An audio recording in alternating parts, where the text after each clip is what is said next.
Have you ever stayed at a camp spot and thought, man, I could live here?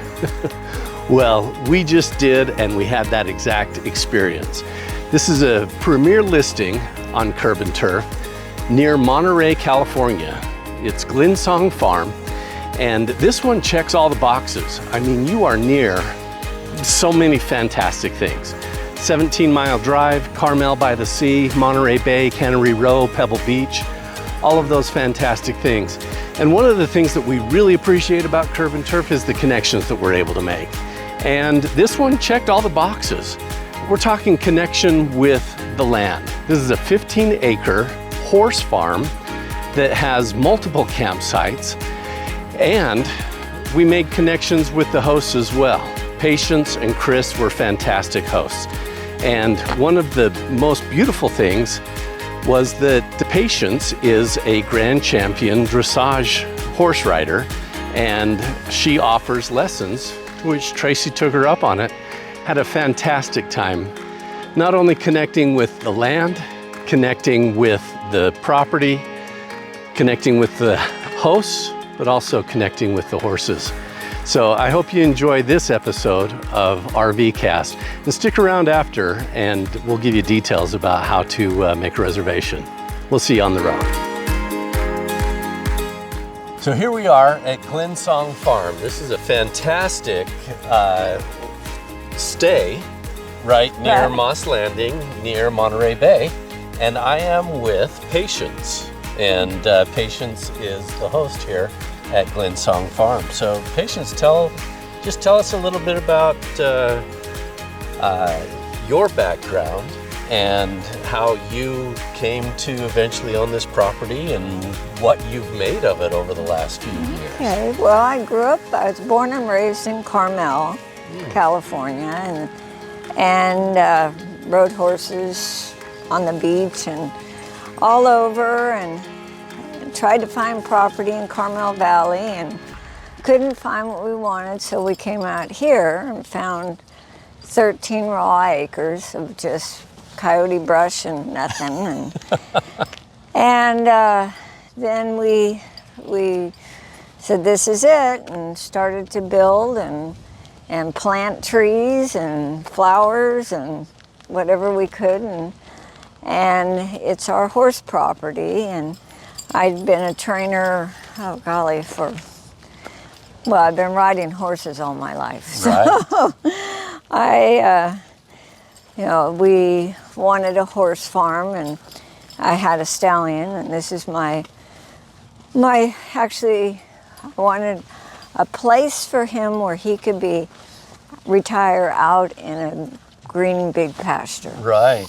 And so we finally found it for him. And oh, that's great. And so this area, none of these trees were here. No, well, the oak trees, but they were little scrub brushes.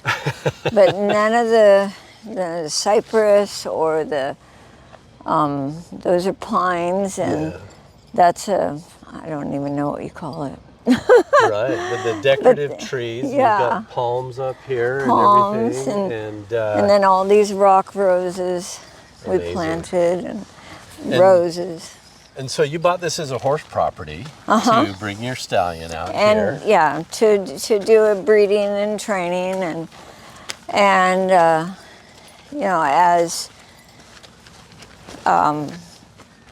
COVID hit and things my husband was sick, and I'm getting older, and no, you're not. I saw the ad for CurbNTurf, and I thought, well, that would be fun to just open it up, people to come either just with their campers and camp and stay, or come here with your horse. Yeah. And we can stable your horse, and you can ride here, or you can trailer down to the beach and ride on the beach. And there's so much to do around here. Right. That we thought, well, this would be, a fun thing to try to do. And I can absolutely testify that this is a fantastic, fun place to be. We've stayed here for a couple of days now, and we're actually entering the horse stables area. And this is one of the sites here. yeah, Yeah. one of the places that somebody can park an RV. And they could have their own private stable here. Right. And so if somebody's traveling with horses, and some people have that setup where they Living have quarter.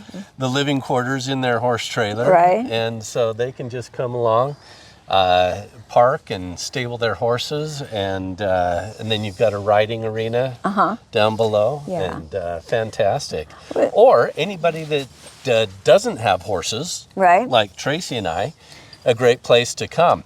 I mean, Right. because this is a fantastic location. You're close to Monterey Bay. Right. In fact, we went down and did the 17-mile drive through Monterey, down Cannery Row, drove by Pebble Beach. Fantastic views. The lone cypress, that's Yeah. kind of the iconic cypress out Beach, there yeah. in the ocean. So just a fantastic stopping place, and a great opportunity to just have some solitude, because this is a big piece of property, and really you're just out here with you and your horses. Right, right. And the dogs. And the dogs. Yeah. So in fact, let's introduce Bixby. Bixby, come. Come here. This is Bixby. I'm sure you caught a second. glimpse of Bixby, and fantastic fun dog that we've been out with. So tell us, are you a Western rider or? No, well, I do ride Western. I mean, I ride actually now Western dressage, but I'm mainly a dressage rider. Oh, okay. I used to ride, you name the discipline, I've ridden it. I did hunters and jumpers. I rode saddle seat and saddlebreds, and got into dressage through 3-day eventing, where you have to ride dressage the first day, the second day you do the cross-country jumping, and then the third day you do the stadium jumping in the arena. Right. I loved the cross-country jumping, but I thought, oh, I gotta do that darn dressage. And as I rode more dressage, my horses got better. And I went, there's something to this. Right. And so I got more and more into dressage, and had a few accidents jumping. And so I figured it was time to maybe just stick with dressage. Right. Yeah. So what's the main difference between dressage and like Western, what is it, cowboy riding or whatever? Well, Western riding, you know, there's a lot of similarities in as far as like if you're doing they call the reining horse classes, where they do circles and they do runs and stops and spins, and it's a lot faster, but they tend to, if you ever watch them, they ride around on a loose rein, and they're using their bodies to maneuver the horse around. Okay. And it's kind of the same thing with dressage. You want to kind of be one with the horse and use your body to direct that horse. Fantastic. So let's meet another member of the family here. Who's this? This is also electric, aka Zap. Zap. He is my 4-year-old stallion, and he is pretty special, I think. I mean, I think he's going to be really good. He hasn't shown yet under saddle, but we plan to, and I'm really, really looking forward to when he finally gets out in the show ring and gets to show. Such a beautiful horse, and so well-mannered and lovely and friendly, right? He will start to nibble and yeah. But he's a good boy, aren't you? You dirty boy. You're a dirty boy. Good mom. That's great. Yeah. And one of the things that you offer is riding lessons Yes, for people that I do. want to come and. Yeah. In fact, we had the fun opportunity to get Tracy on the horse and do a little dressage. And she did great. Yeah. Yeah, basic learning of, how to move with the horse, and Yeah. yeah. Well, very good. Well, really good. let's make our way down to the to the arena. So this is a Castlebrook barn. It's kind of a kit. Oh, okay. And it went up in 3 days. Wow. Yeah, amazing. This can house a lot of different horses. 10 stalls. 10 stalls. Okay. Yeah, so right now there's quite a few empty stalls, so we're open for boarders or training horses and or overnight people that want to come stay. Oh, that's great. Yeah. So for someone that wants to overnight stay, they can just cuddle up in one of these. Yeah, I'm you can. If you want. If you want to sleep with your horse, you can. Yeah. Let's head out to the arena here. Yeah. So here again, this was all just raw land. Yeah. And you came out and...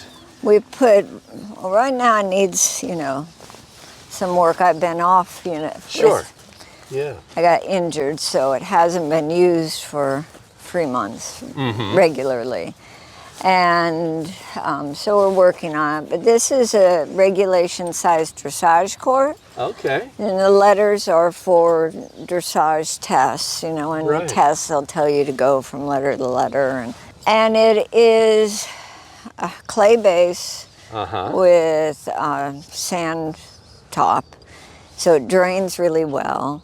Right. And it has a 1.5% slope. So in the wintertime, we can get a lot of rain, and usually within a day I can ride, where other people like Pebble Beach, they couldn't ride for weeks last year because of all the rains. And their dressage arena just wasn't set up the same way. Yeah, different footing, different material that they had, yeah, so. And it's very, very friendly to new users. I noticed that when Tracy was out earlier today taking her lesson, it was very comfortable. Yeah. And the horse seemed incredibly calm and comfortable. Yeah. And stable in this environment. Yeah, we don't have fencing, so if the horse wants to leave, they can. But if I feel that there's any issue with that might happening, they won't get off the lead line. Right. Yeah. Well, and one of the things that I noticed about you patients is your connection with your horses. Tracy, when she got up on the horse, I could tell felt incredibly confident and comfortable, and that horse just responded to your gentle commands. Yeah. Like you guys are best friends. Well, we are. I fold her out, Actually, Chris did. Her mother wouldn't lay down when she was foaling, when she was giving birth, and had her standing up, and he caught her before she hit the ground. Oh my goodness. And held her, and the mother, she'd never had a foal before, and kind of freaked out and kicked out and almost hit Chris. Oh no. We put, and she'd look at it like it was some alien, but she finally accepted her. Right. But yeah, so she was born right up there in the stall that she lives in. Oh my goodness. Yeah. And she's a good girl. Let's go down and meet some more members of the family here. This is Suspense. He's ready to come in for dinner. Yeah. He's like, I've had enough outside. So how many, what do you call these areas where the horses hang out? And these small ones, they're paddocks. The bigger ones I call pastures. They all have grass. Right now we need to get some weed whacking done, but we try to keep them green all summer, and just so they have, and then these, they like to eat the flowers off, so they kind of leave them for them to eat these thistles because they're a detoxifier. Oh, interesting. And they like them. This is Suspense, and he is national champion pre-St. George, which is a first level in the FEI, which is the international level. And he's reserve national champion in the intermediate 1, which is the next level up. And he's been reserve champion twice. Wow. We tried to get him to Grand Prix, and he just mentally, he was okay at home. He could do all the movements. And the Grand Prix is the level that the Olympic riders do. Oh, okay. And he could do all the movements at home, but we get to a show ring, he kind of loses his mind. Kind of freaks out. Huh? Yeah, it was too, it's pretty tough, you know, pretty, So, it's a pretty tough level. He's capable. He's capable, physically capable, mentally not. Right. Yeah, so we've dropped him back down to the lower level, so just to get him more comfortable Right. into what he's used to. Right. Yeah. Oh, that's fantastic. So tell us a little bit about your history. You've got kind of a storied history yourself as a writer. Yeah. Yeah. So, we can go in, and I've got pictures. Oh, fantastic. Is that inside the barn? Yeah. Okay. Yeah, well, I started at riding, I was 2. 2 years old? Yeah, my uncle has a ranch in Du Bois. Before that, we lived in Taiwan. I spoke Taiwanese before English. Did you really? Yeah, because I had a Taiwanese ama, and both my parents were working, and she talked to me all the time. Well, I said my first word was ma, and ma in Chinese means horse. Now, my mother, most mothers would say, she said ma, like mama, Right. not my mother. She said horse. So she always says my first word was horse. But That's funny. yeah, my formal lessons were when I was 5 years old at Pebble Beach, learning English and learning, well, I just did little poles and Right. yeah, and then rode some more in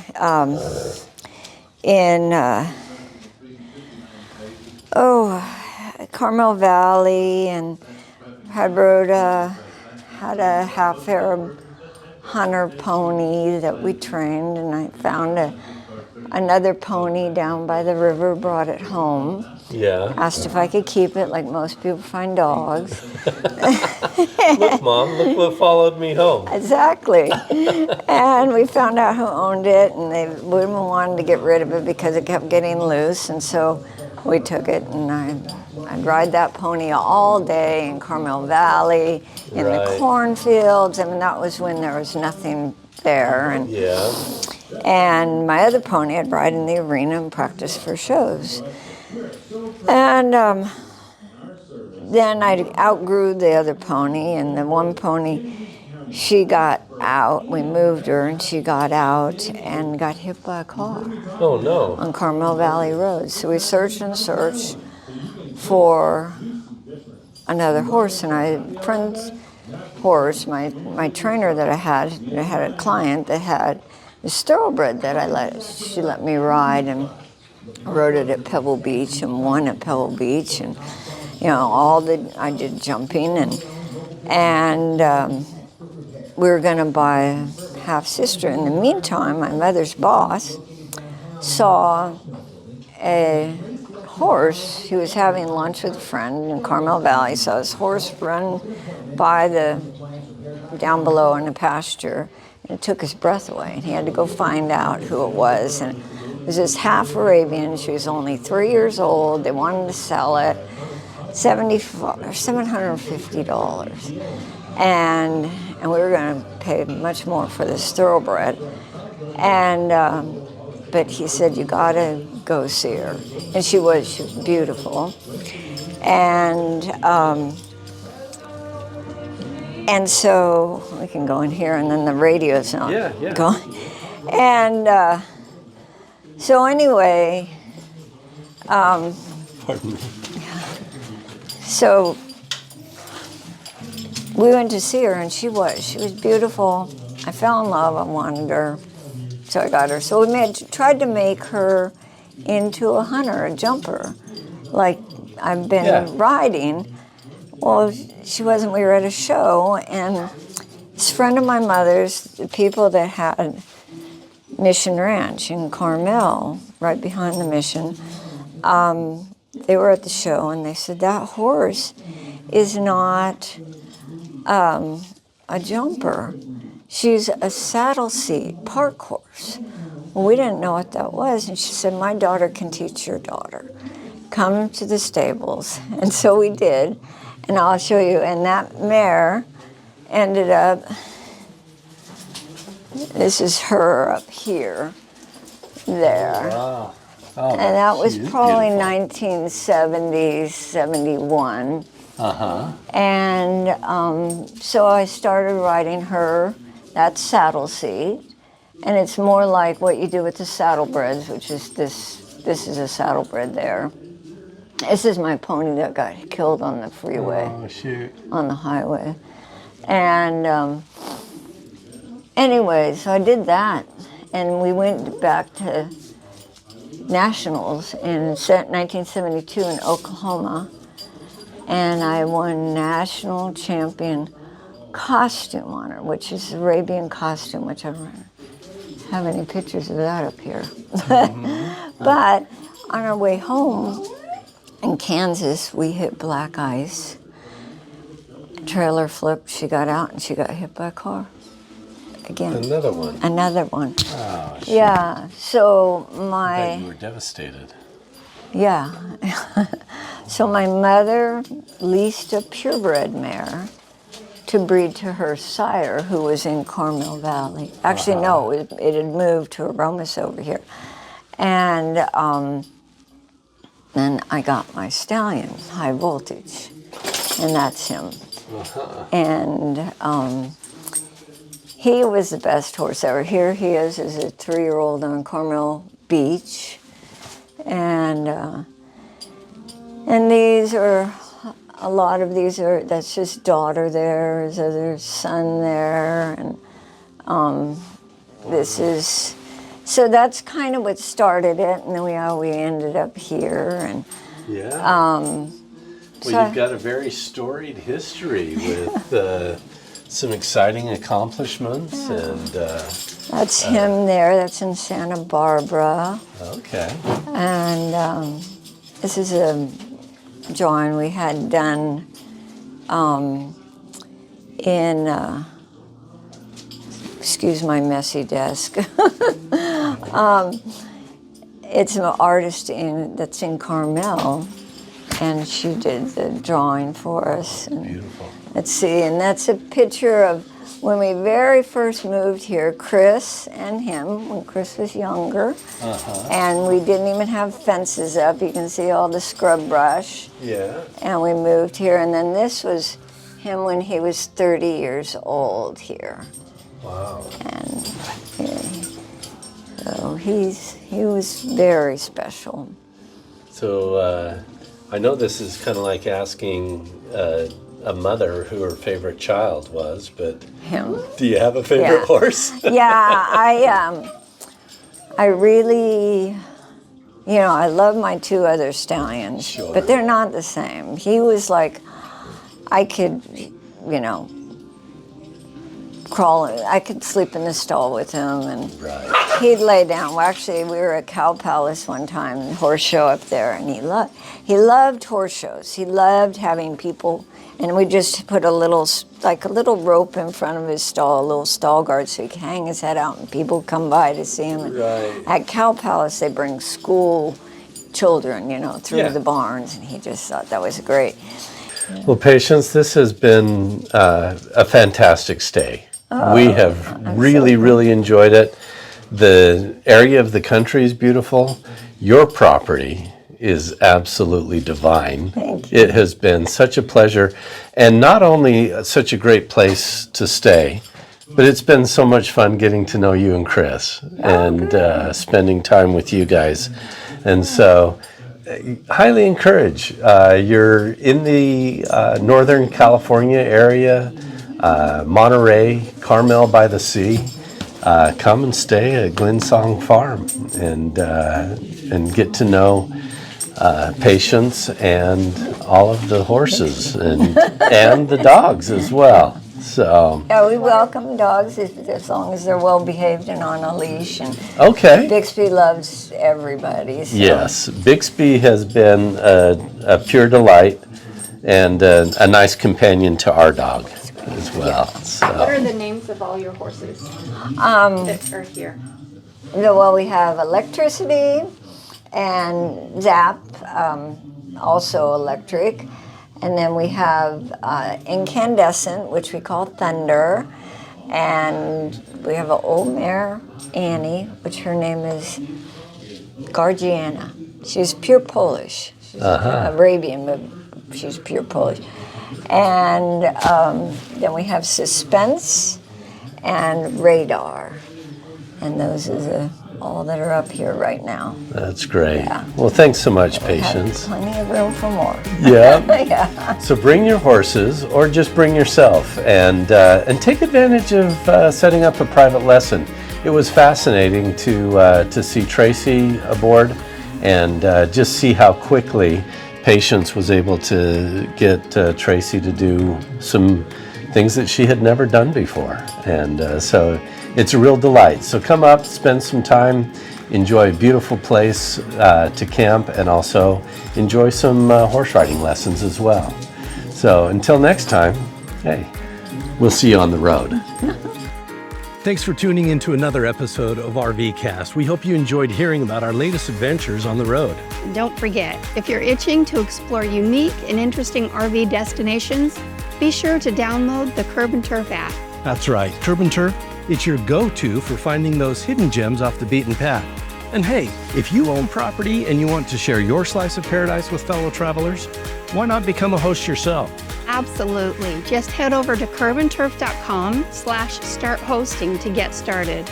Or reach out to us for more information. Yeah, and you don't want to miss a future episode, so be sure to subscribe to RVCast so that you never miss a beat.